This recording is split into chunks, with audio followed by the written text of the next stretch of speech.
¿Sabías que? A la estatua ecuestre de Carlos IV el Caballito también se le llamó Caballito de Troya. Y ya estamos aquí de regreso en Ciudad Viva hablando sobre esta ingeniería mexicana sorprendente y estábamos platicando del caballito. Yo cuando hablo de esta escultura me sorprende todo lo que ha visto, todo lo que le ha pasado. Dicen los trotes del caballito. Una vez que don Manuel Tolsá logra fundirla y tarda 14 meses en pulirla, tiene que pensar e ingeniar algo que pueda permitirle trasladar la escultura de 6 toneladas del templo de San Gregorio, allá por la zona de San Ildefonso y el Carmen, al Zócalo capitalino. Imagínate qué trabajo.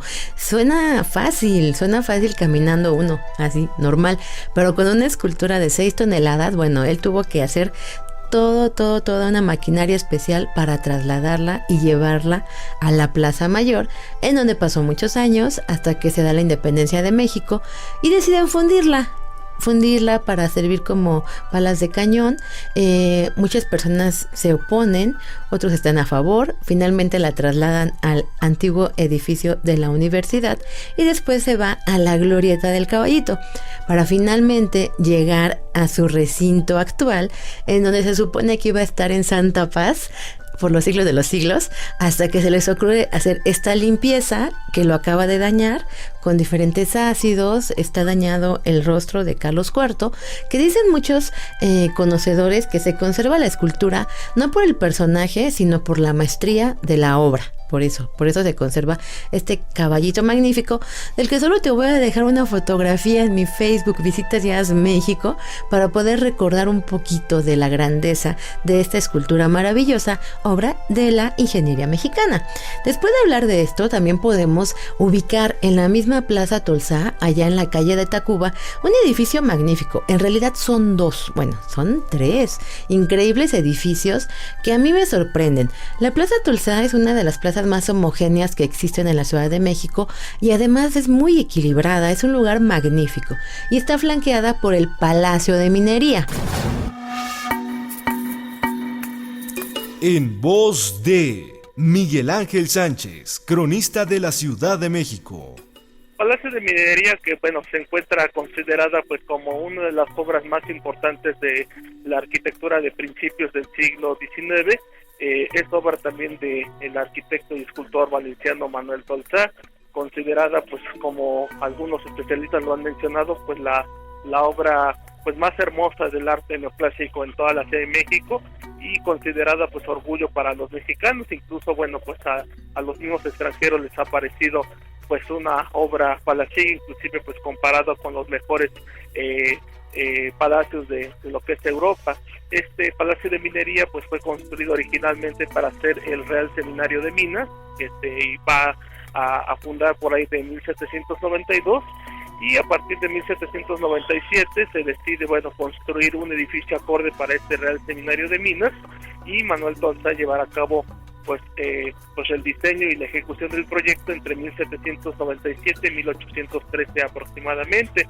Se habla de que el Palacio de Minería desde su construcción pues presentó algunos problemas en lo que fue su construcción, dado a las grandes dimensiones que ocupa este palacio y al peso de la misma estructura, porque pues debemos de recordar que en aquel momento pues las construcciones de finales del virreinato pues todavía no se contaba con materiales como el concreto, como las estructuras metálicas que ya tuvieron en el Porfiriato. Entonces eso provocó que pues el peso de la cantera gris que se utiliza para la construcción del palacio pues tuviera algunas consecuencias.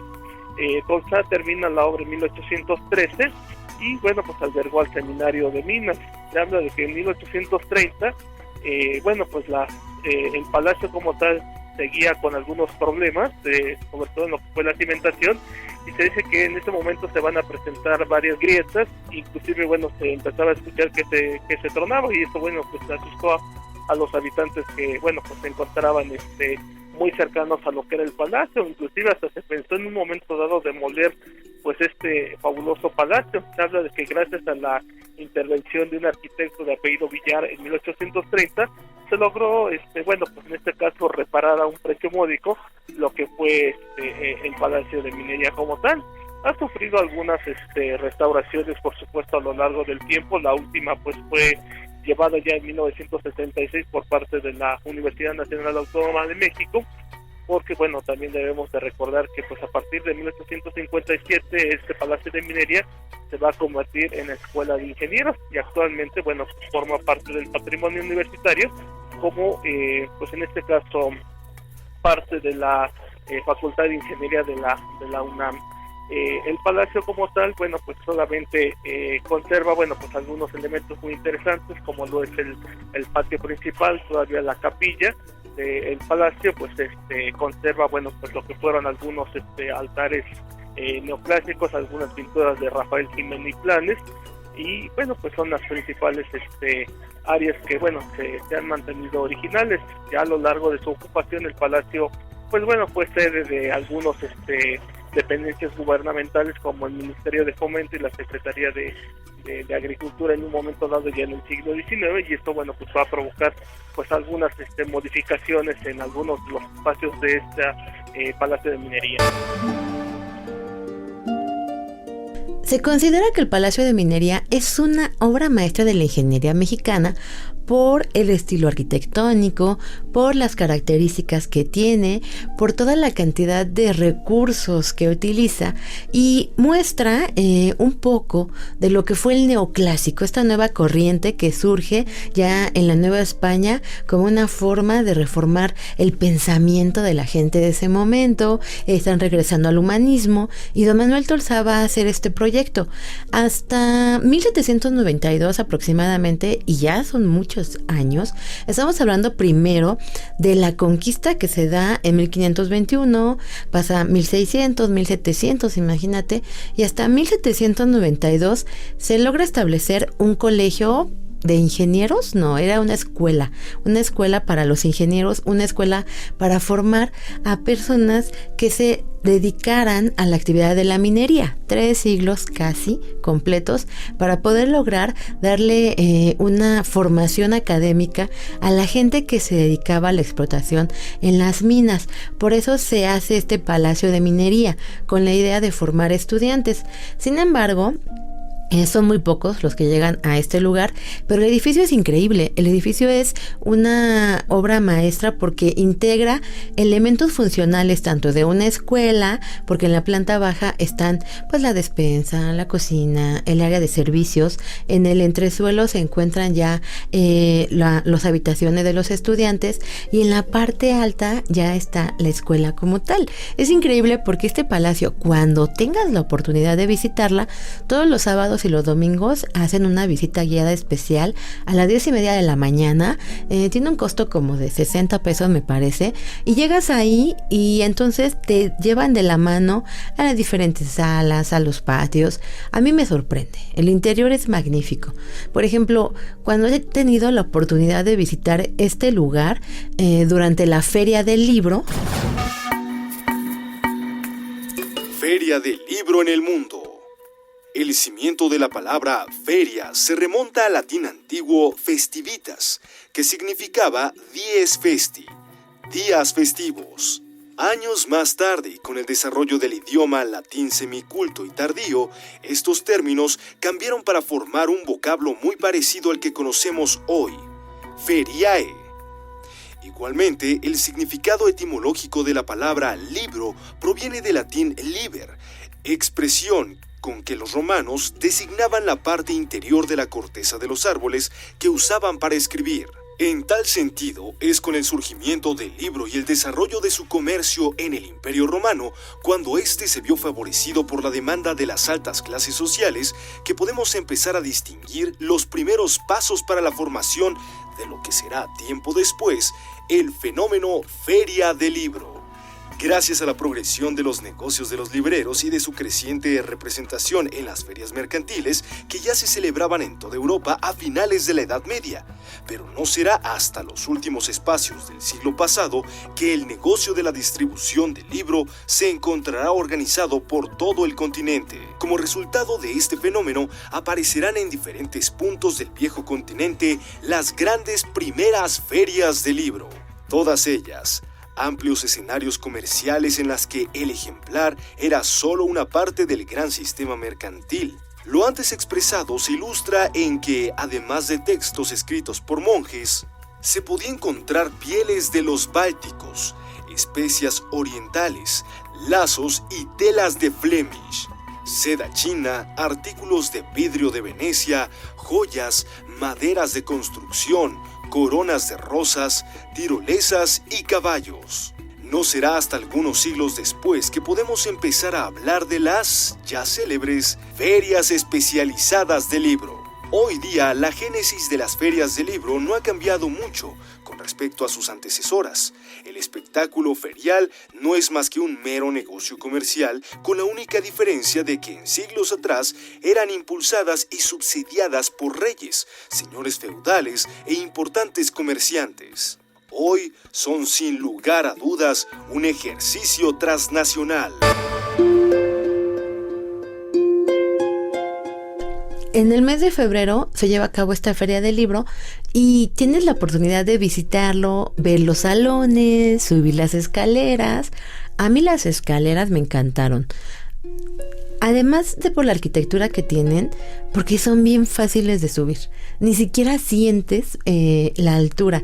Es como que tienen la medida perfecta los escalones para que parece que vas en una rampa. Ese detalle me encantó. Pero también tienen una capilla muy bonita dedicada a la Virgen de Guadalupe, una biblioteca, el salón del rector, el salón rojo, los dos patios principales. En fin, es un sueño este edificio, el Palacio de Minería, que si bien es cierto que representa el neoclásico, también tiene por ahí un problema importante. Y sobre todo el problema más grande que tiene es la cimentación.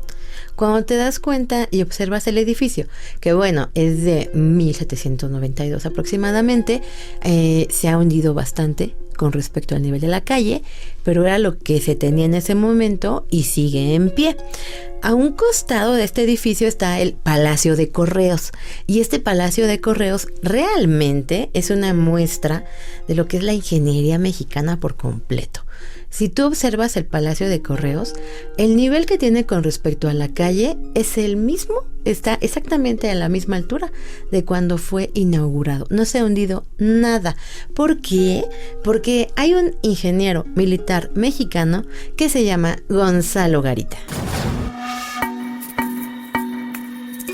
Gonzalo Garita nació en Querétaro el 10 de febrero de 1867. Nieto del general José Frontera, estudió en la Escuela Militar de Chapultepec, en la que ingresó en 1882 y 6 años más tarde se graduó como ingeniero y teniente de plana mayor. Hacia 1897, Garita inició su carrera de ingeniero y construyó el Centro Mercantil, ubicado en la esquina de la Plaza de la Constitución y 16 de septiembre, hoy Hotel de México. Edificio muy apreciado por su arquitectura y vitrales Art Nouveau. Después se ocupó en la construcción de la Casa Boker, derivado de los diseños de los arquitectos de Lemos y Cordes, obra que concluyó en 1900. Siguió luego con la Mutua, donde hoy se encuentra el Banco de México, a un costado del Palacio de Correos. El siguiente trabajo en que intervino el ingeniero Garita fue la Columna de la Independencia, proyectada por el arquitecto Antonio Rivas Mercado. También tuvo a su cargo la construcción de la carretera Tijuana-Tecate-Mexicali y la de San Luis Río Colorado. El célebre ingeniero fue director de obras del Palacio Nacional y del Castillo de Chapultepec y director de la Escuela de Artes y Oficios. Don Gonzalo Garita murió en Los Ángeles, California, el 22 de abril de 1921 a la edad de 54 años. y va a ser don Gonzalo Garita quien hace la cimentación y todo el estudio de la mecánica de suelos del Palacio de Correos. Es increíble y me encanta ese lugar. Cuando te voy a poner una imagen aquí en Facebook en Visita Díaz México de este edificio, porque es sorprendente. Es una belleza, el color, la decoración, todo. Los elementos que se utilizan, la herrería, los elevadores, la iluminación, en fin, aprovecha cada espacio y es a todo lujo.